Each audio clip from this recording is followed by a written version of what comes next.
Hello అండి, welcome to Telugu officers channel. ఇవాళ మనం జనవరి 29వ తేదీకి సంబంధించిన కరెంట్ అఫైర్స్ గురించి చూద్దాం. ఇవాల్టి మన ఫస్ట్ ఆర్టికల్ చూడండి. సుప్రీంకోర్టు వజ్రోత్సవాల సందర్భంగా ఇక్కడ సిజేఐ మోదీకి అంబేద్కర్ విగ్రహాన్ని ఇవ్వటం జరిగింది. అది ఒకటి.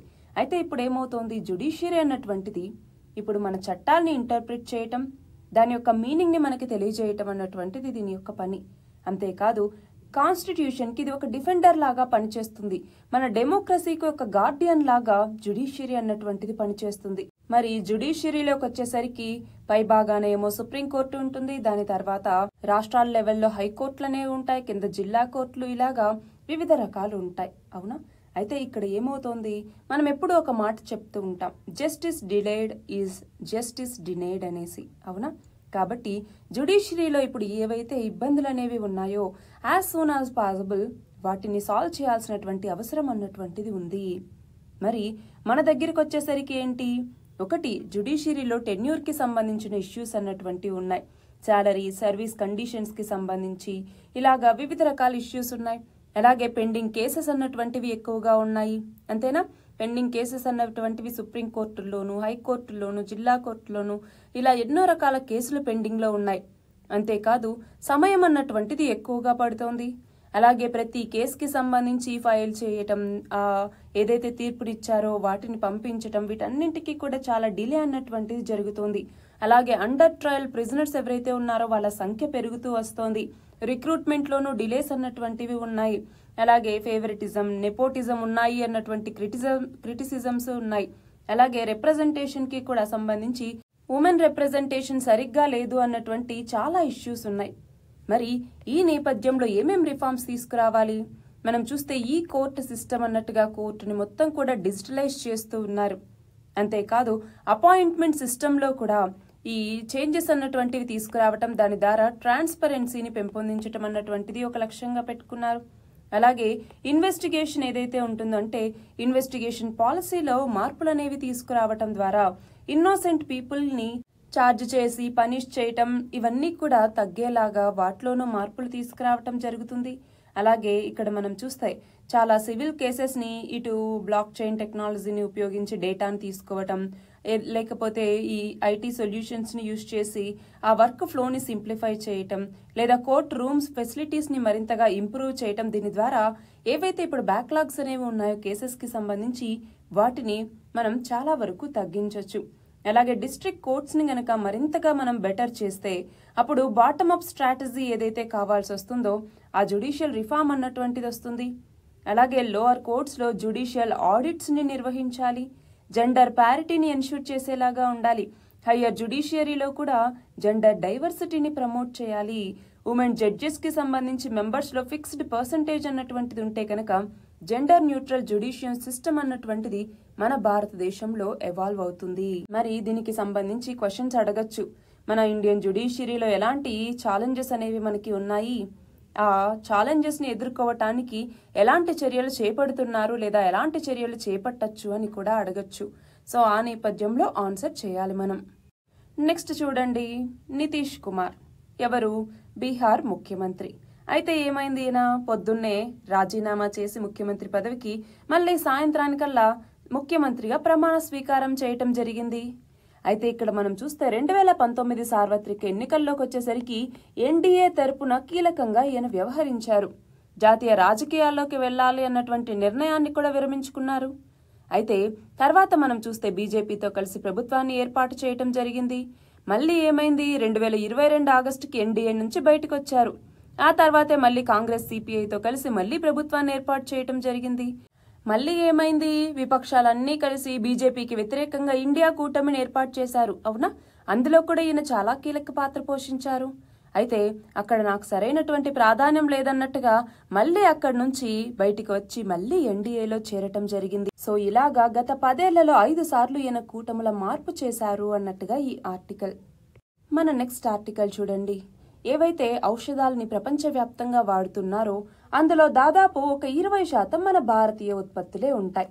అయితే చాలా అభివృద్ధి చెందుతున్న దేశాలతో పాటు చాలా పేద దేశాలకి కూడా మన భారతదేశమే తక్కువ ధరల్లోనే మందుల్ని ఎగుమతి చేస్తూ వస్తోంది. అయితే ఆ దేశాల యొక్క ప్రజా ఆరోగ్య వ్యవస్థలు బలోపేతం కావటానికి కూడా మన భారతదేశం చాలా ముఖ్యమైన రోల్ని ప్లే చేస్తుంది అని మనం చెప్పొచ్చు. కానీ ఈ మధ్య ఏమవుతోంది, నాసిరకం ఔషధాలు అన్నటువంటి ఉత్పత్తి అవుతూ ఉన్నాయి.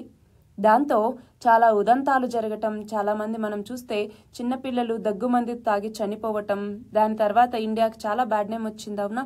సో వీటన్నింటి నేపథ్యంలో మన భారతదేశం ఇప్పుడు విమర్శలు ఎదుర్కోవాల్సి వస్తోంది. మరి ఈ నేపథ్యంలో మనకి ఔషధ భద్రత అన్నటువంటిది అవసరం అన్నటువంటిది ఈ ఆర్టికల్ అన్నమాట. ఔషధ భద్రత అన్నటువంటిది అవసరం. మరి దీనికి ప్రాధాన్యత కల్పించేలాగా కేంద్రం కొన్ని నిబంధనల అమలుకి ఆదేశాల్ని జారీ చేసింది రీసెంట్ గా. మనం చూస్తే 2019లో జమ్మూ కాశ్మీర్లో కూడా దగ్గుమందు వల్ల కొంతమంది చిన్నపిల్లలు చనిపోయారు.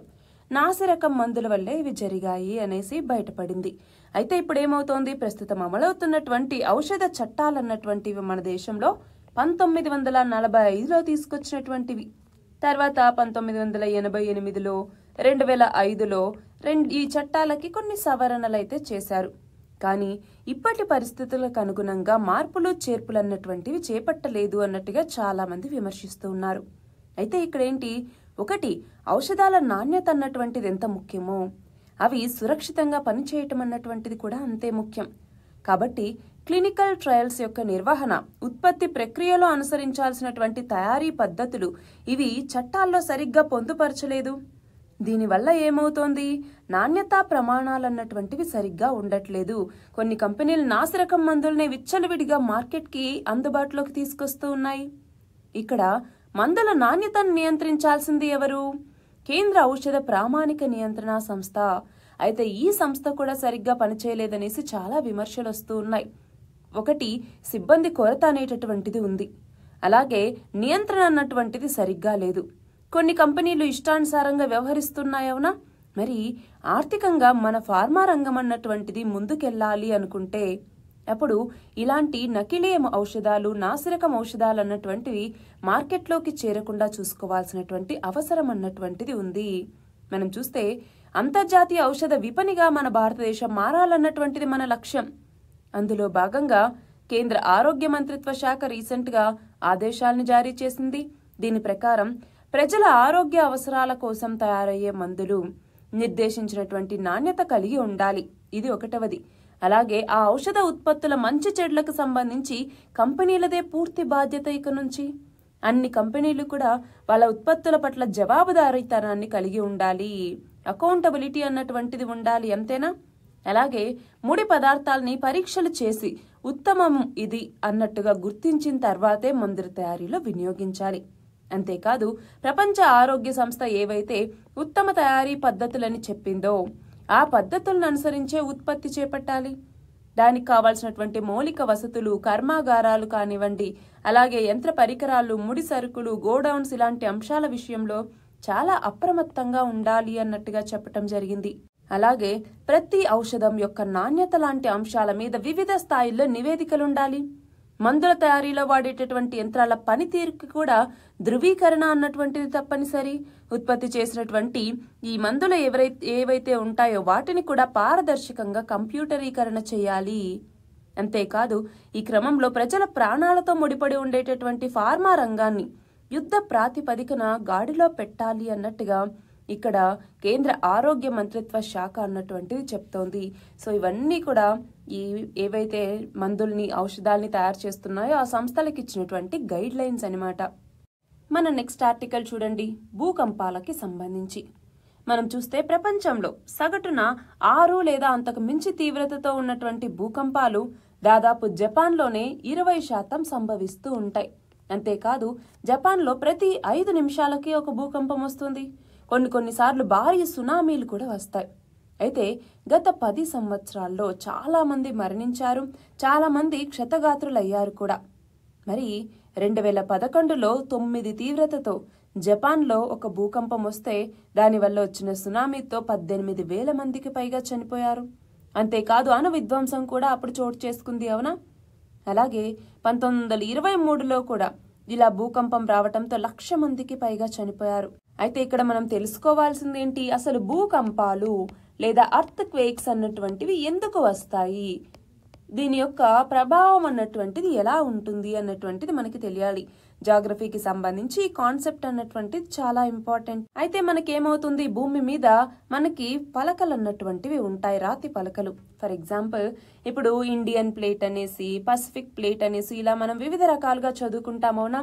కాంటినెంట్స్ కావచ్చు, ఓషనిక్ ప్లేట్స్ అనేసి ఉంటాయి, ఇలా వివిధ రకాల ప్లేట్స్ ఉంటాయన్నమాట.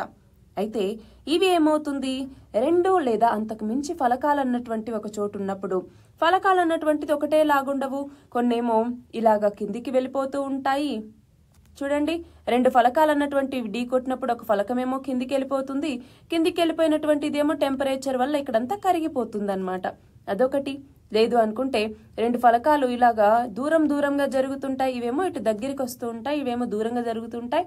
లేదు అనుకుంటే ఇలాగా ప్యారలల్ గా మూవ్ అవుతూ ఉంటాయి. వీటినేమో కన్వర్జెంట్ ప్లేట్ బౌండరీస్ అనేసి పిలుస్తాం, వీటినేమో డైవర్జెంట్ ప్లేట్ బౌండరీస్ అనేసి మనం పిలుస్తాం, అలాగే వీటిని ట్రాన్స్ఫార్మ్ ప్లేట్ బౌండరీస్ అనేసి మనం పిలుస్తాం. అయితే ఇక్కడ ఏమవుతుంది, ఇలా ఫలకాలు అన్నటువంటివి మూవ్ అయినప్పుడు, ఏ దిశలో అయినా కానీ మూవ్ అయినప్పుడు అక్కడ మనకి ఈ భూకంపాలు సంభవించేటటువంటి ప్రమాదం అన్నటువంటిది ఉంటుంది. అయితే ఈ భూకంపాలు సంభవించటానికి అధిక అవకాశం ఉండే ప్రాంతాలు ప్రపంచంలోనే ఎక్కువగా జపాన్లో ఉన్నాయి. ఎందుకు అంటే ఇది పసిఫిక్ మహాసముద్రంలో ఉన్నటువంటి రింగ్ ఆఫ్ ఫైర్ ప్రాంతంలో ఉంది. ఇక్కడ 3 టెక్టోనిక్ ప్లేట్ల ప్రాంతం ఇది. భూమి మీద ఎక్కువ అగ్నిపర్వతాలు, భూకంపాలు ఈ రింగ్ ఆఫ్ ఫైర్ ప్రాంతం వెంబడే సంభవిస్తాయి. దానివల్ల సునామీలు కూడా ఎక్కువగా వస్తూ ఉంటాయి. సునామీ అంటే ఏంటి, సముద్రం లోపల గనక భూకంపం వస్తే దానివల్ల భారీ అలలు అన్నటువంటివి ఏర్పడతాయి. అవి తీరానికి రావటంతో అక్కడ ప్రాణ నష్టం, ఆస్తి నష్టం ఇవన్నీ కూడా జరుగుతాయి. అలా వీటి ముప్పుని జపాన్ అన్నటువంటిది ఎప్పుడూ ఎదుర్కొంటూ వస్తుంది. అయితే జపాన్ అన్నటువంటిది ఇలా చాలా విపత్తుల్ని చూసి ఎన్నో రకాల పాఠాలని నేర్చుకుంది. ఇప్పుడు జపాన్ అన్నటువంటిది ప్రపంచంలోనే అత్యంత భూకంప సన్నద్ధ సమాజంగా మనం చెప్పొచ్చు. స్థానికులకి భూకంపాలు అన్నటువంటివి ఒక నార్మల్ ఫినామినాగా అయిపోయాయి. అంతేకాదు ఇక్కడ గమనించాలి, ఒకటి ఏమవుతుంది, ఈ భూకంపం అనేటటువంటిది వస్తుంది అనిపించగానే గంట అనేది మోగుతుంది. అప్పుడు పిల్లలంతా అక్కడున్న డెస్కుల్లో కింద దాక్కుంటారు, డ్రిల్స్ ని సాధన చేయటం జరుగుతుంది. అగ్నిమాపక దళ సిబ్బంది విపత్తు కేంద్రాల్లో సిమ్యులేషన్ల మీద శిక్షణ ఇస్తూ ఉంటారు. అంతేకాదు చాలా కార్యాలయాల్లో కూడా అసలు భూకంపం వస్తే ఏం చేయాలి, ఎలా ఉండాలి, ఎలాంటి స్టెప్స్ తీసుకోవాలి, ఇలాగా అక్కడ ఉన్నటువంటి వాళ్ళందరినీ సన్నద్ధత చేయటం జరిగింది. ఇళ్లను కూడా తీవ్రమైనటువంటి భూకంపాలని తట్టుకునేలాగా అక్కడ తీర్చిదిద్దటం జరుగుతుంది. అలాగే భూకంపాలకు సంబంధించినటువంటి సమాచారం అన్నటువంటిది స్మార్ట్ ఫోన్ యాప్స్ ద్వారా జనానికి చేరుస్తారు. అంటే ఫోన్లలో ప్రమాద హెచ్చరికలను అందజేస్తారు. టీవీల్లో దీనికి సంబంధించిన వివరాలు, జాగ్రత్తలు, సూచనలు ఇలాంటి వాటిని అన్నిటినీ అందిస్తారు. అంతేకాదు అక్కడ ప్రభుత్వాలు కూడా త్వరగా స్పందించి విపత్తు నివారణ చర్యల్ని అమలు చేస్తాయి. ట్రాఫిక్ ని క్రమబద్ధీకరించడం కావచ్చు, దుకాణాలని మూసివేయటం, బ్యాంకుల్ని మూసివేయటం, ప్రజల్ని ఖాళీ చేయించటం ఇలాంటి చర్యలన్నింటినీ కూడా వేగంగా చేపడతారు. దానివల్ల ఏమవుతుంది, ప్రాణ నష్టం అన్నటువంటిది తగ్గుతుంది. ఇలా విపత్తులకు సంబంధించి జపాన్ అనుసరిస్తున్నటువంటి రక్షణ చర్యలు అన్నటువంటిది వేరే చాలా దేశాలకి కూడా అనుసరణీయం, అవి కూడా ఇది పాటించవచ్చు అన్నట్టుగా ఈ ఆర్టికల్. మన నెక్స్ట్ ఆర్టికల్ చూడండి, రామగుండం ఎక్కడ ఉంది, తెలంగాణలో ఉంది. ఈ రామగుండం థర్మల్ కేంద్రంలో ఏదైతే పాత థర్మల్ కేంద్రం ఉందో దీని యొక్క మూసివేత మేలు అన్నట్టుగా కేంద్ర పర్యావరణ నిపుణుల కమిటీ అన్నటువంటిది కేంద్ర ప్రభుత్వానికి సిఫార్సు చేయటం జరిగింది. మనం చూస్తే రామగుండంలో ఈ పాత థర్మల్ విద్యుత్ కేంద్రం అన్నటువంటిది 62.5 మెగావాట్ల కెపాసిటీని కలిగి ఉంది. అయితే ఇది ఆర్థిక భారంగా మారింది. బయటి మార్కెట్ సౌర విద్యుత్ యూనిట్ ఏమో 3 రూపాయలకి, కొత్త థర్మల్ కేంద్రాల్లో 4-5 రూపాయలకే ఇక్కడ కరెంట్ ఉత్పత్తి అవుతుంటే ఇందులో 8 రూపాయలని పెట్టాల్సి వస్తోంది. దాంతో రామగుండం పాత ప్లాంట్ ని గనక మూసివేస్తే ఆర్థిక భారం అనేది తగ్గుతుంది అన్నట్టుగా దీనికి సంబంధించి నియమించినటువంటి సాంకేతిక నిపుణుల కమిటీ అన్నటువంటిది ఒక నివేదికనిచ్చింది. అంతేకాదు కేంద్ర పర్యావరణ శాఖ కూడా దీన్ని మూసివేయాలి, దీని మరమ్మతులకే 54 కోట్లు అవసరం అన్నట్టుగా చెప్తోంది. మనం చూస్తే సామర్థ్యమేమో 62.5 మెగావాట్లైనా కూడా ఉత్పత్తి వచ్చేసరికి సగటు ఉత్పత్తి 55 మెగావాట్ల లోపే ఉంటుంది. అంతేకాదు ఈ చిన్న ప్లాంట్లోనే దాదాపు 250 మందికి పైగా ఉద్యోగులు పనిచేస్తూ ఉన్నారు. అంతేకాకుండా ఈ విద్యుత్ కేంద్రంలో ఉత్పత్తి అవుతున్న కరెంటును కొనేందుకు రాష్ట్ర విద్యుత్ పంపిణీ సంస్థలు అంటే డిస్కంలు ఇంతకుముందు చేసుకున్నటువంటి విద్యుత్ కొనుగోలు ఒప్పందం లేదా పవర్ పర్చేసింగ్ అగ్రిమెంట్స్ ఏవైతే ఉన్నాయో వాటి గడువు కూడా 2024 మార్చితో ముగియబోతోంది. కాబట్టి ఈ పాత థర్మల్ విద్యుత్ కేంద్రం మూసివేతే మేలు అన్నట్టుగా ఈ కమిటీ సిఫార్సు చేసింది. నెక్స్ట్ చూడండి ఎన్సీఆర్బీ అంటే ఏంటి? National crime records bureau. ఇది కొన్ని గణాంకాలని ఇచ్చింది. దీని ప్రకారం ఏంటి? మన భారతదేశంలో 2016 నుంచి 2022 మధ్య కాలంలో బాలల మీద అత్యాచారాల సంఖ్య అనేటటువంటిది పెరిగింది. కేసుల్లో 96% పెరుగుదల అన్నటువంటిది కనబడింది. అయితే ప్రజల్లో అవగాహన అనేది పెరగటంతో ఇలాంటి వాటిలో ఫిర్యాదులకు కూడా కొంతవరకు ముందుకు వస్తూ ఉన్నారు. కానీ ఫిర్యాదు వ్యవస్థ మీద విశ్వాసం కలగటం అన్నటువంటిది ఇక్కడ అవసరం. హెల్ప్ లైన్ నెంబర్లు అందుబాటులోకి రావటం, ఆన్లైన్ పోర్టల్స్ అనేవి ఉండటం, ప్రత్యేక ఏజెన్సీల సంఖ్య అనేది పెరగటంతో ఎక్కువ మంది ఫిర్యాదు చేయటానికి ముందుకు వస్తూ ఉన్నారు అన్నట్టుగా ఎన్సీఆర్బీ రిపోర్ట్ చెప్తోంది. నెక్స్ట్ ఆర్టికల్ చూడండి. తెలంగాణలో శాసనసభ బడ్జెట్ సమావేశాల్ని ఫిబ్రవరి 2వ వారంలో జరపబోతూ ఉన్నారు. ఓటాన్ అకౌంట్ వైపే ఇక్కడ ప్రభుత్వం అన్నటువంటిది మొగ్గు చూపిస్తోంది. కేంద్రంలోనేమో ఓటాన్ అకౌంట్ బడ్జెట్ ని కేంద్రం ప్రవేశపెడుతోంది ఫిబ్రవరి 1వ తేదీన. మరి రాష్ట్రంలో ఓటాన్ అకౌంట్ బడ్జెట్ ని ప్రవేశపెట్టాలా లేదా పూర్తి స్థాయి బడ్జెట్ ని ప్రవేశపెట్టాలా అన్నట్టుగా ఇక్కడ ప్రభుత్వం ఆలోచిస్తోంది. మరి ఓటాన్ అకౌంట్ బడ్జెట్ అంటే ఏంటి? ఇప్పుడు రాబోయే జనరల్ ఎలక్షన్స్ అనేవి ఉన్నాయి, అవునా? కేంద్రం దాన్ని దృష్టిలో పెట్టుకుని ఈ 2 నెలలకి ఏదైతే ఖర్చులకి కావాల్సినటువంటి మనీ అవసరమవుతుందో దానికోసమే బడ్జెట్ ని ప్రవేశపెడుతుంది. దానినే ఓటాన్ అకౌంట్ బడ్జెట్ అనేసి మనం పిలుస్తూ ఉంటాం. ఓటాన్ అకౌంట్ బడ్జెట్ అన్నటువంటిది ఇప్పుడు ప్రవేశపెట్టేటటువంటిది. సో ఎలక్షన్స్ ముగిసిన తర్వాత వచ్చే ప్రభుత్వం ఇంకొక బడ్జెట్ ని తీసుకొస్తుందన్నమాట. వచ్చే ఈ సంవత్సరానికి గాను ఈ బడ్జెట్ ని రాబోయే ప్రభుత్వం ఇక్కడ ప్రవేశపెడుతుంది. ఇప్పుడైతే కేవలం ఈ కొంతకాలానికి మాత్రమే ప్రవేశపెట్టే బడ్జెట్ కాబట్టి ఇది ఓటాన్ అకౌంట్ బడ్జెట్ అని పిలుస్తున్నాం. నార్మల్ గా బడ్జెట్ కి సంబంధించి మనకి రాజ్యాంగంలోని ఏ ఆర్టికల్ తెలుపుతుంది? ఆర్టికల్ 112 అన్నటువంటిది యాన్యువల్ ఫినాన్షియల్ స్టేట్మెంట్ అనేసి చెప్తుంది. అయితే గవర్నమెంట్ బడ్జెట్ తీసుకొచ్చేటప్పుడు ఏమేమి ఆబ్జెక్టివ్స్ తో తీసుకొచ్చింది? ఒకటి, రిసోర్సెస్ ని మళ్ళీ రీఅలొకేట్ చేయటం. రెండవది, ఇన్కమ్ మరియు వెల్త్ కి సంబంధించి ఈ ఇన్ఈక్వాలిటీస్ ఏవైతే ఉంటాయో వాటిని రెడ్యూస్ చేయటం, అలాగే ఎకనామిక్ స్టెబిలిటీని ఎన్ష్యూర్ చేయటం, అలాగే ఎకానమీలో గ్రోత్ ని చూడటం, ఎంప్లాయ్మెంట్ ఆపర్చునిటీస్ ని కలిగించటం, అలాగే పబ్లిక్ ఎంటర్ప్రైజెస్ యొక్క మేనేజ్మెంట్ కి సంబంధించి రీజనల్ డిస్పారిటీస్ ని రెడ్యూస్ చేయాలన్నటువంటి లక్ష్యంతో గవర్నమెంట్ బడ్జెట్ ని తీసుకురావటం జరుగుతుంది. మరి రాష్ట్ర ప్రభుత్వం అయితే గనక ఏ ఆర్టికల్ కింద స్టేట్ బడ్జెట్ ని ప్రవేశపెడుతుంది అంటే ఆర్టికల్ 202 అన్నటువంటిది. దీని కింద ఏంటి? స్టేట్ ఒక ఫినాన్షియల్ ఇయర్ లో అంటే యాన్యువల్ ఫినాన్షియల్ స్టేట్మెంట్ అన్నటువంటిది రిలీజ్ చేస్తుంది. ఇందులో ఎస్టిమేటెడ్ రిసీట్స్, ఎక్స్పెండిచర్ అన్నటువంటిది ఉంటుందన్నమాట. దీంతో కూడినటువంటి స్టేట్మెంట్ నే మనం యాన్యువల్ ఫినాన్షియల్ స్టేట్మెంట్ అంటాము. దీనిని స్టేట్ అక్కడ ఉన్నటువంటి లెజిస్లేచర్ ముందర ప్రవేశపెడుతుంది. మన నెక్స్ట్ ఆర్టికల్ చూడండి. ఫోర్బ్స్ మ్యాగజైన్ రూపొందించినటువంటి రియల్ టైమ్ బిలియనియర్స్ నివేదిక ప్రకారం అంతర్జాతీయ విలాస వస్తువుల కంపెనీ అయినటువంటి LVMH చైర్మన్ మరియు CEO అయినటువంటి బెర్నార్డ్ ఆర్నాల్డ్ ఇతను మొదటి స్థానంలో నిలిచారు. ప్రపంచ కుబేరుడిగా నిలిచారు. ఈయన ఎలాన్ మస్క్ ని అధిగమించి అగ్రస్థానంలోకి వచ్చారు. చూడండి, 2వ స్థానంలో ఎలాన్ మస్క్, 3వ స్థానంలో జెఫ్ బెజోస్, 4వ స్థానంలో లారీ ఎల్లిసన్, 5వ స్థానంలో మార్క్ జుకర్బర్గ్ ఉన్నారు. నెక్స్ట్ ఆర్టికల్ చూడండి. గ్రాండ్ స్లామ్ లో ఒకటైనటువంటి ఆస్ట్రేలియన్ ఓపెన్. ఈ ఆస్ట్రేలియన్ ఓపెన్ లో మెన్స్ సింగిల్ టైటిల్ విజేతగా ఎవరు నిలిచారు? జెనిక్ సిన్నర్. ఇతను ఆస్ట్రేలియాకి సంబంధించినటువంటి వ్యక్తి. ఎవరు? జెనిక్ సిన్నర్. ఇతను ఎవరి మీద గెలిచారు అంటే మెద్వదేవ్ మీద ఈయన విజయం సాధించటం జరిగింది. నెక్స్ట్ చూడండి. Matthew Ebden, Australia. Matthew Ebden తో కలిసి రోహన్ బోపన్నా ఈయన ఆస్ట్రేలియన్ ఓపెన్ డబుల్స్ టైటిల్ ని గెలుచుకోవటం జరిగింది. అలాగే ఆస్ట్రేలియన్ ఓపెన్ లో మహిళల సింగిల్స్ విజేతగా బెలారస్ కి చెందినటువంటి అరినా సబలెంకా ఈమె నిలిచింది. మనం చూస్తే ఈమె కెన్వెన్ జెంగ్ మీద విజయం సాధించటం జరిగింది. మనం చూస్తే 2023లో ఆస్ట్రేలియన్ ఓపెన్ మహిళల సింగిల్స్ టైటిల్స్ ఫైనల్లో అరినా సబలెంకా రిబకినా మీద గెలిచింది. నెక్స్ట్ చూడండి. రానున్న లోక్సభ ఎన్నికల్లో 96 కోట్ల మంది ఓటు హక్కును వినియోగించుకునేందుకు అర్హులు అన్నట్టుగా కేంద్ర ఎన్నికల సంఘం చెప్తోంది.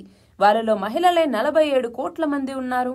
ఓటు వేసేందుకు అర్హులైన వాళ్ళలో 1.73 కోట్ల మంది 18 నుంచి 19 ఏళ్ల వయసు వాళ్లే ఉన్నారు.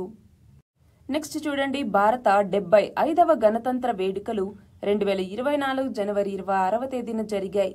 అయితే దీనికి ఫ్రాన్స్ అధ్యక్షుడైనటువంటి ఇమాన్యుయల్ మెక్రాన్ ఈయన ముఖ్య అతిథిగా పాల్గొన్నారు. ఢిల్లీలో ఉన్నటువంటి కర్తవ్య పథ్లో 90 నిమిషాల పాటు ఈ వేడుకలనేవి జరిగాయి.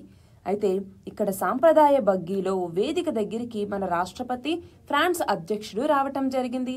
అయితే ఇక్కడేంటి, దాదాపు 40 ఏళ్ల తర్వాత మళ్ళీ ఈ బగ్గీని వినియోగించటం జరిగింది. ఈ రిపబ్లిక్ డే థీమ్ ఏంటి, జాతీయ మహిళా శక్తితో పాటు ప్రజాస్వామిక విలువల ఆధారంగా రూపొందించారు. అంతేకాదు తొలిసారిగా అందరూ మహిళలే సభ్యులుగా ఉన్నటువంటి త్రివిధ దళాలు ఇక్కడ పాల్గొన్నాయి. అంతేకాకుండా చరిత్రలో మొదటిసారిగా దీప్తి రాణా, ప్రియాంక సేవ్దా ఈ మహిళా అధికారులు ఆయుధ లొకేషన్ గుర్తింపు రాడార్, పినాకా రాకెట్ వ్యవస్థలకి పరేడ్లో నేతృత్వం వహించటం జరిగింది.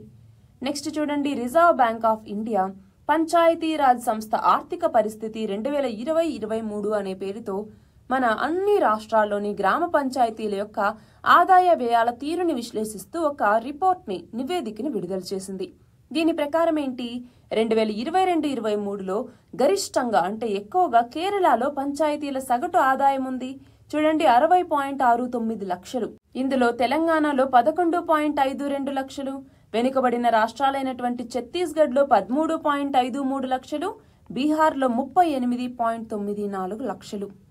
నెక్స్ట్ చూడండి, భారత నావికాదళ యుద్ధ నౌకకి నాయకత్వం వహించినటువంటి తొలి మహిళా అధికారినిగా ఎవరు వార్తల్లో నిలిచారు అంటే కమాండర్ ప్రేరణా దేవస్థలి.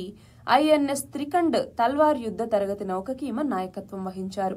నెక్స్ట్ చూడండి, విద్యుత్ ఘాతాలు, రైళ్లు ఢీకొనటం, వేటాడటం, విష ప్రయోగం ఇలాంటి కారణాల వల్ల 2018-19 నుంచి 2022-23 వరకు దేశంలో ఎన్ని ఏనుగులు చనిపోయాయి అన్నట్టుగా కేంద్ర పర్యావరణ అటవీ మంత్రిత్వ శాఖ రీసెంట్ గా రాజ్యసభలో చెప్పింది. అంటే 522 ఏనుగులు.